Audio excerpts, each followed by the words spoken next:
स्वागत है आपका नई धारा रेडियो की एक और पॉडकास्ट श्रृंखला में। यह श्रृंखला नई धारा के संस्थापक श्री उदयराज सिंह जी के साहित्य को समर्पित है। उदयराज जी के इस जन्मशती वर्ष में हम उनकी अमूल्य साहित्यिक धरोहर आप तक लेकर आ रहे हैं इस पॉडकास्ट के माध्यम से। सुनना न भूलें नई धारा रेडियो पर।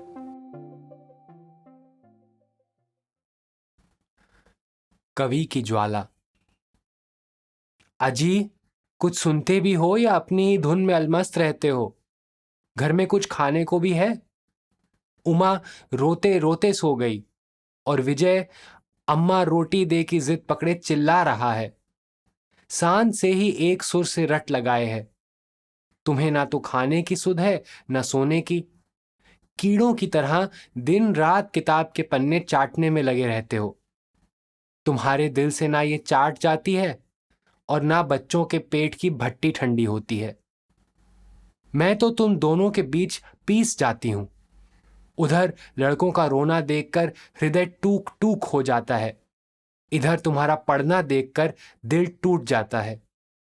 उनका ना कभी रोना छूट सकता है और ना तुम्हारा पढ़ना। बार बार कहती हूं कि बाबू साहब के यहां जाकर कुछ नौकरी की कोशिश करो, लेकिन वह भी तुमसे नहीं बनता। ना कहीं जाओगे और ना तुम्हारे यहां कोई आवेगा। बहुत खुश हुए तो श्याम बाबू के यहां गप हाँकने पहुंच गए। जाने क्या तुम वहां सुनते हो सुनाते हो। और उनका भी तो यही हाल है, एक नंबर के फक्कड़। ना घर की परवाह ना तन की फिक्र। उनकी स्त्री भी मेरी ही तरह रोती रहती है। जो उसकी हालत वह मेरी भी। वह भी रोती कलपती दिन काटती है, मैं भी सर ठोंकते घंटे गिनती हूं। धन्य हो तुम और धन्य है तुम्हारी किताब। कितना बक झक गई, परंतु तुम जरा भी टस से मस नहीं हुए। अभी भी किताबों से खिलवाड़ नहीं छूटा। लानत है तुम्हारी इस जिंदगी पर। मैं तो तुम्हारी हरकतों से आजिज आ गई। बड़बड़ाती हुई बेला आंगन में चली गई। सुरेश ने सर ऊंचा किया। सामने कुछ नहीं, बस किताबों का अंबार। एक क्षण यूं ही निहारता रहा, फिर सर झुकाकर कल्पना सागर में डूब गया। बेला बड़बड़ाती हुई फिर चली आई। सुरेश की समाधि भंग हुई। पूछा, क्या बकती हो, किसे कोसती हो? बेला झिझक कर बोली, अपने भाग्य को कोसती हूं, अपने बाल बच्चों को कोसती हूं, और किसे कोसती हूं? क्यों? क्यों? इसलिए कि बाप के बड़े कमासुत बेटे तुम मेरी किस्मत में मिले हो, और इसलिए कि तुमने दौलत से घर भर दिया है। पूछते हो क्यों? शादी करके घर में डाल दिया, ना करनी ना धरनी। बच्चे दाने दाने को तरस रहे हैं, मगर तुम्हारा पत्थर का दिल पसीजता नहीं। गांव में कुटनी पिसनी करती मैं खुद पिस जाती हूं, मगर तुम तो हवा पर आजाद उड़ रहे हो। बच्चे मरे या जिए, मैं पिसूं या चूल्हे में जाऊं, तुम्हें तो बस किताब की पड़ी है। खाना मिले या ना मिले, किताब जरूर मिले। बार बार कहती हूं कि कुछ कमाओ, पर सुनता कौन है? सुरेश ने घबराते हुए सर उठाया। बोला, मुझसे और कमाई नहीं तो और क्या। सो तो इस जीवन में नहीं होने की, तो फिर अगले। ओहो, आखिर मैं कमाई से हाथ धो बैठा बेला। तुम्हारी शादी से पहले पिछले 5 साल मैंने गली गली खाक छानी, पर नौकरी तो सदा पारा ही रही, कहीं कामयाब ना हो सका। अब इस जीवन में मुझे कोई आशा नहीं, बस निराशा ही निराशा। मैं इस संसार का एक निराश मुसाफिर हूं, टूटा हुआ दिल। मेरी निराशा का प्रतिकार करें तो शायद ये पुस्तकें और कविताएं ही कर सकती हैं। यही मेरी जिंदगी के सहारे हैं, यही मेरी आह कराह है, और शायद ये ही मुझे अंतिम पनाह भी दे। और सुनो, मेरी कविताएं और पुस्तकें जलने को नहीं, कविताएं मेरे हृदय की भट्टी से तप्त होकर निकली हैं। तुम्हारी भट्टी उन्हें तपा नहीं सकती, जलाना तो अलग है। जितनी ही तुम इन्हें जलाने की कोशिश करोगी उतनी ही ये और जागेंगी। इनका जलना कोई खिलवाड़ नहीं, इनका तपना कोई आसान नहीं। मेरी ही भट्टी इन्हें तपा सकती है, जला सकती है, उगा सकती है, जगा सकती है। समझी? सुरेश ने सर नीचा किया और गुनगुनाने लगा, निराशा मेरा जीवन, निराशा मेरा अंत। बेला कुछ बोल न सकी। उसकी सिसकियों से केवल हुँ की आवाज निकली। आंखों में आंसू, दिल में धधकती आग। संध्या का समय, दिवस का अवसान, गर्मी का प्रस्थान। पश्चिम दिशा की ओर लाल आभा थी। चारों ओर असीम नीरवता थी। केवल कौओं का झुंड कांव कांव करता कभी कभी निस्तब्धता को भंग कर देता। सुरेश अब भी अपनी किताबों में लगा हुआ था। संध्या की सुध न थी, रात्रि के आगमन का बोध न था। रात सारी दुनिया के लिए अमृत है, मगर सुरेश की दुनिया के लिए हलाहल। रात्रि की नीरवता दो हृदयों को जुटाती है, किंतु सुरेश के हृदय को टूक टूक करती है। उसकी दुनिया औरों की दुनिया से अलग एक निराली दुनिया है, जहां रात में विषमता बरसती है और दिन में शीतलता, जहां चांदनी की सरसता शरीर की ज्वाला को भभकाती है और सूर्य की प्रखरता उसे बुझाती है। सुरेश की दुनिया के इस निरालेपन का कारण है उसकी आंखों की कमजोरी और रोशनी की कमी, और इस कारण का भी कारण है उसकी गरीबी। दिन में उसके हृदय की ज्वाला कागज के सफेद सादे सफ़े पर बरस कर बुझ जाती है, मगर रात में वह ज्वाला दिल को जला जला कर उसमें फफोले उगाती है। कभी कभी वे फफोले कंठ तक पहुंचकर फुफकार बनकर निकलते हैं, मगर बुझते कभी नहीं। बेला सुरेश को इस समय तक किवाड़ बंद कर किताबों के ढेर में पड़े देखकर चिढ़ सी गई। अजी, अब भी तो जरा उठो, दोनों बेर जुट रहा है। जाओ, कहीं घूम फिर भी तो करो, अब भी तो दिल की गर्मी को शांति दो। हां, बाहर टहलने तो जाता ही हूं, मगर दिल की गर्मी की शांति मृत्यु के साथ ही संभव है, पहले नहीं। घर से निकलकर सुरेश पश्चिम की ओर चल पड़ा। वही पुरानी लड़खड़ाती चाल, वही बड़बड़ाती जबान। चलता जाता और मन में गुनगुनाता जाता। रास्ते की कोई सुध नहीं, धक्का लगा तो कोई परवाह नहीं, अंधे की उपाधि मिली तो चाल में कोई तब्दीली नहीं। दिन और रात के घंटों में उसके दिल में जो ज्वाला धधकती हो, मगर संध्या समय वह अपना दिल जरूर बहला लेता था। उसके जर्रे जर्रे में एक नई स्फूर्ति क्षण भर के लिए न जाने कहां से आ जाती थी। चेहरे पर एक नई ज्योति निखर पड़ती थी।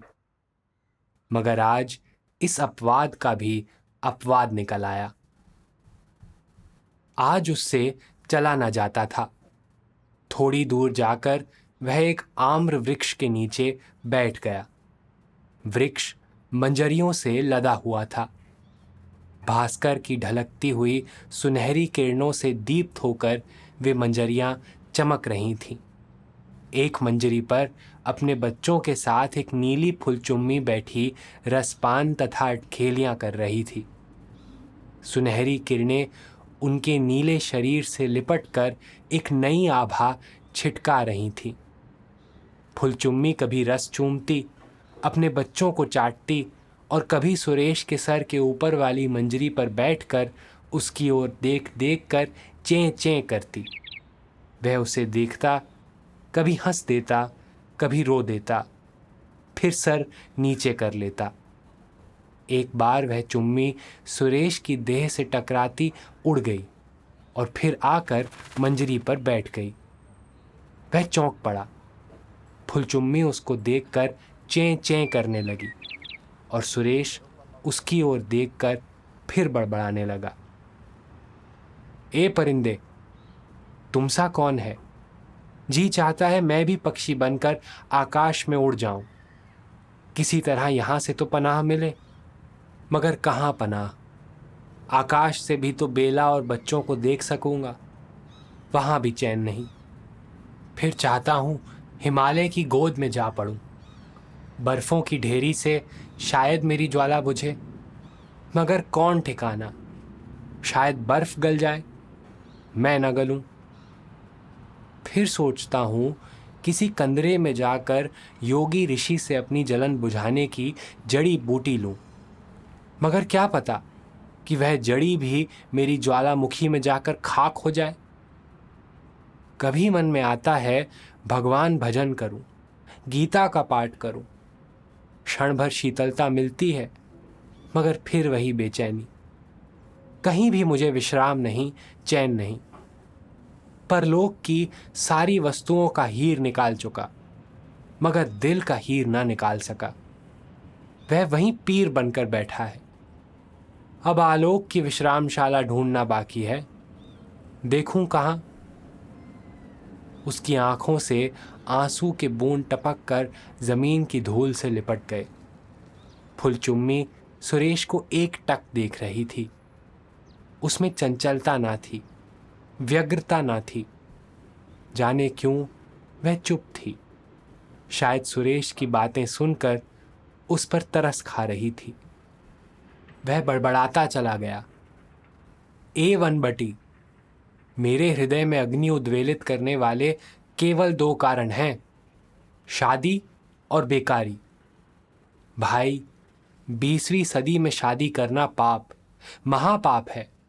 हाँ, इस बेकारी के जमाने में इसके बराबर कोई दूसरा पाप नहीं, खासकर मुझ जैसे गरीबों के लिए, जो लाखों के सामने करोड़ों की तादाद में दाने दाने को तरस रहे हैं। मेरी आहों की सुनवाई इन विशाल अट्टालिकाओं में नहीं, मेरी कर्राहों की पुछवाई इन बड़े दफ्तरों में नहीं। फिर भी मुझे पूरी उम्मीद है, मेरी कराहों से इन गगनचुंबी महलों का ईंटा ईंटा कभी जरूर खड़खड़ा उठेगा। मेरी अर्धांगिनी आज मुझे खाए दौड़ती है। मेरे बाल बच्चे मेरे जीवन के परकाले बन गए हैं। उन्हें भूख से तड़पते देखकर कलेजा मुंह को आ जाता है, मगर मैं करूं तो क्या? बेकारी का जमाना है। काम ढूंढते ढूंढते शरीर टूट गया, मगर काम न मिला। अब गरीबी रोज बरोज अपना मुंह बढ़ाए जा रही है। भारत सरकार भारत की गरीबी दूर करने के लिए बेकारी के सत्यानाश के लिए जाने 1000 प्लान बना चुकी, मगर वे केवल कागज पर ही पड़े रहे, दुनिया में न बैठे। कागजी घोड़े दौड़ते रहे। मीटिंग तथा पार्टियों में लाखों रुपए स्वाहा हो चुके, मगर वही पुरानी हालात, वही गरीब भारत। आज अगर मेरी शादी ना हुई होती तो मैं अकेला ही तुम्हारी तरह विचरता, कहीं कमाता, कहीं खाता, कहीं सोता, मगर यह जंजाल लिए मैं कहां जाऊं? अब तो मौत भी मोती हो रही है। सुरेश का गला भर आया, आंखें बंद कर वहीं पड़ गया, घंटों पड़ा रहा। फुलचुम्मियां कभी की उड़ चुकी थीं, संध्या का अवसान कभी हो चुका था, मगर सुरेश को तो अपने तन का बोध भी नहीं था। पड़ा था वहीं किसी अभागे की लाश की तरह। 12 का घंटा पास ही की कोतवाली से टनका। पुलिस की एक टोली गश्ती में इधर चल पड़ी। माधव सिंह और उसके साथी सालकी का अड्डा इसी आम के पेड़ के नीचे था। वे यहीं बीड़ी जलाते, पीते और गप्पे लड़ाते, एक झपकी ले लेते। वे दोनों सुरेश के करीब आ पहुंचे।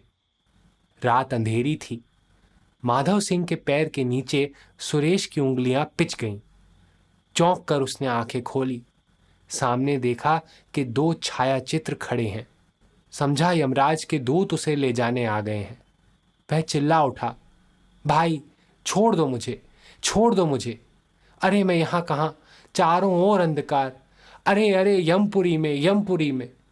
सालकी बोल उठा, घबराओ नहीं, हम हैं हम। ओह, हम कौन? यमपुरी के सिपाही, कहता हुआ साल्की ने उसका हाथ पकड़कर उठा लिया। माधव सिंह ने टॉर्च जलाया। देखा, सुरेश बाबू। उसने आंखें फाड़कर देखा, पहचाना। कोतवाली के सिपाही साल्की और माधव सिंह। साल्की बोल उठा, क्यों बाबूजी, अभी तक नशा नहीं उतरा? क्या खाए थे? भाई, सपना देख रहा था, माफ करना, सुरेश झेंपते हुए बोला। फिर घर की ओर चल पड़ा। शिवपुर का स्टेशन, रेलवे जंक्शन। ट्रेन आने ही वाली थी। सिग्नल गिर चुका था। मुसाफिरों की काफी भीड़ लगी थी। दुकानदारों की काफी जमायत थी। पान, बीड़ी, सिगरेट, गरम चाय, बर्फ, पानी, स्टेट्समैन, लीडर और पत्रिकाओं की आवाज से कान फटा जा रहा था। कुत्ते लाइनों पर झूठे दोनों को इधर उधर चाट रहे थे। ट्रेन आ गई। टन टन की आवाज हुई। सभी मुसाफिर होशियार हो गए। ट्रेन प्लेटफॉर्म पर पहुंची। धीमी धीमी होकर सी सी करती रुक गई। प्लेटफॉर्म के मुसाफिर ट्रेन की ओर लपके और ट्रेन के मुसाफिर प्लेटफॉर्म की ओर। चंद मिनटों तक धक्का धुक्की होती रही। अजीब तमाशा रहा। सुरेश ट्रेन में दाखिल हुआ। कमर में एक पुरानी धोती, बदन पर एक फटी चदरी, सर खाली, पैर खाली, पेट भी खाली। गाड़ी में सभी बैठ चुके थे। गार्ड सीटी बजा चुका था। हरी झंडी उड़ा रहा था। सुरेश कोने में ध्यान मग्न था। इसी समय एक सुरीली आवाज हवा को चीरती आई, सारंगी के पतले तारों से गुथी हुई। निराश मुसाफिर गाए जा, आशा की बीन बजाए जा। वह चौंक पड़ा। कहीं स्वप्न तो नहीं देखता हूं? कहीं कल्पना के कंगूरों पर चक्कर तो नहीं काट रहा हूं? मगर ना वह कल्पना थी ना स्वप्न। एक भिखारी बच्चा दूर गाता हुआ नजर आया। फक फक धुआं निकला। भों की आवाज हुई। शरीर में एक हल्का धक्का लगा और गाड़ी खुल गई। गाड़ी धिक धिक करती बड़ी तेजी से बढ़ती चली जा रही थी। सुरेश भिखारी की उन दो पंक्तियों को दोहराए चला जा रहा था। निराश मुसाफिर गाए जा, आशा की बीन बजाए जा। कभी कभी सोच बैठता, निराशा और आशा का साथ कैसा, अग्नि और पानी का मेल कैसा। यह बिल्कुल झूठ, निरी बेवकूफ़ी, बच्चे की नादानी है। गाड़ी तेजी में थी। जाने क्यों आज उसे विश्राम की लालसा हुई। आंखें झिप गईं। झपकी लेने लगा। केवल 2-4 झपकियां ली होंगी कि धक्का लगा। गाड़ी रुकी और सुरेश झट उतर पड़ा। गर्मी में लोग बिलासपुर नहीं उतरते। उसे उतरते देख लोगों को बड़ा कौतूहल हुआ। कुछ लोग ने तो पागल भी समझ लिया। बिलासपुर एक जंगली स्थान है। मशहूर है अपने गर्म पानी की झील के लिए। जाड़े में लोगों की खासी भीड़ होती है। रोगियों का भारी मजमा लगता है। मगर गर्मी में एक चिड़िया का पूत भी वहां नजर नहीं आता। स्थान बड़ा रमणीक है। झील के एक किनारे विकट जंगल है, दूसरे किनारे विशाल तटस्थल। जंगल में बनैले पक्षियों के झुंड तथा सुगंधित फूलों की भरमार है। उन फूलों में एक नई ज्योति है, एक निराला पराग है। उन चिकने पत्तों में एक निराला परिहास है, निराली कोमलता है। ये फूल मेघ द्वारा सींचे जाते हैं, वन देवी द्वारा पाले जाते हैं। पेड़ों की सघन छाया में पनपे हैं। ना उन्हें सूर्य की प्रखर किरणें जला सकती हैं, ना पूस का पाला मार सकता है। वे महलों के गुलदस्ते में नहीं सजते। 20वीं सदी की किन्नरियों के गले के हार नहीं बनते।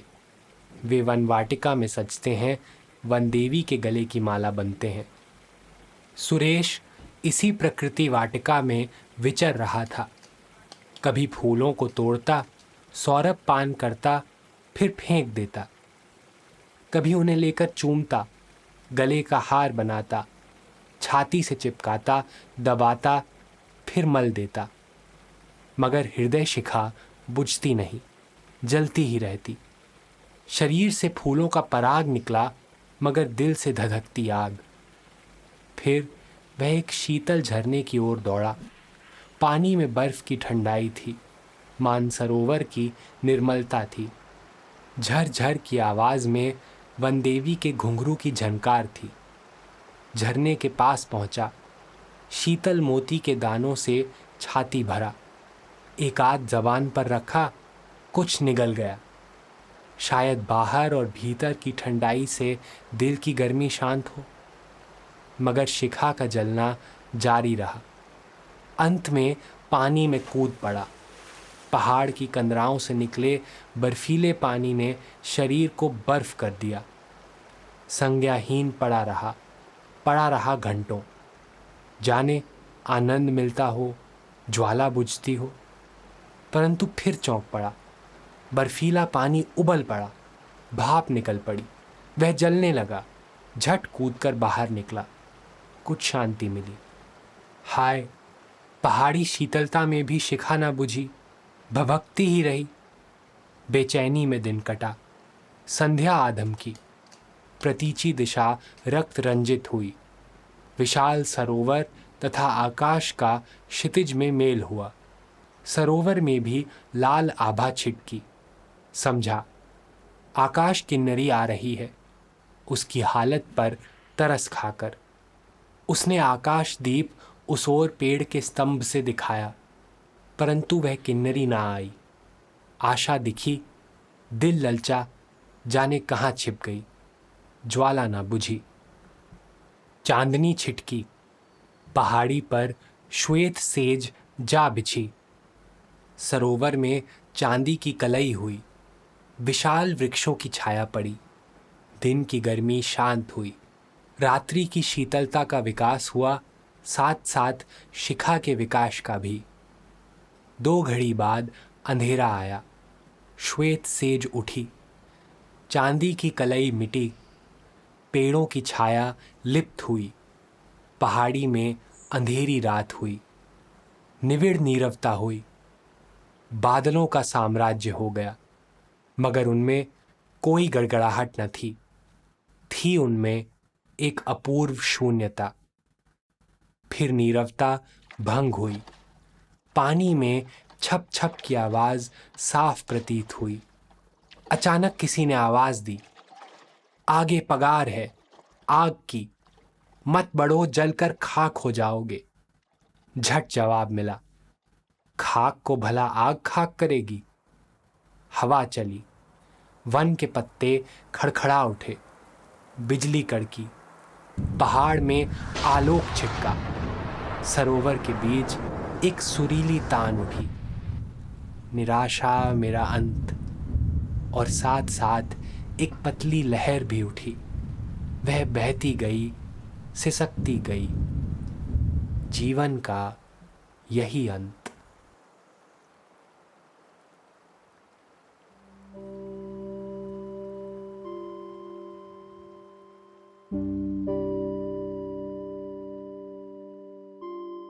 इस पॉडकास्ट को सुनने के लिए आपका धन्यवाद। हम आशा करते हैं कि हमारी ये प्रस्तुति आपको ज़रूर पसंद आई होगी। अन्य पॉडकास्ट्स, वीडियो इंटरव्यूज़ आदि के लिए नई धारा को सभी सोशल मीडिया प्लेटफॉर्म्स पर फॉलो करें। जल्द ही आपसे फिर मुलाकात होगी। धन्यवाद।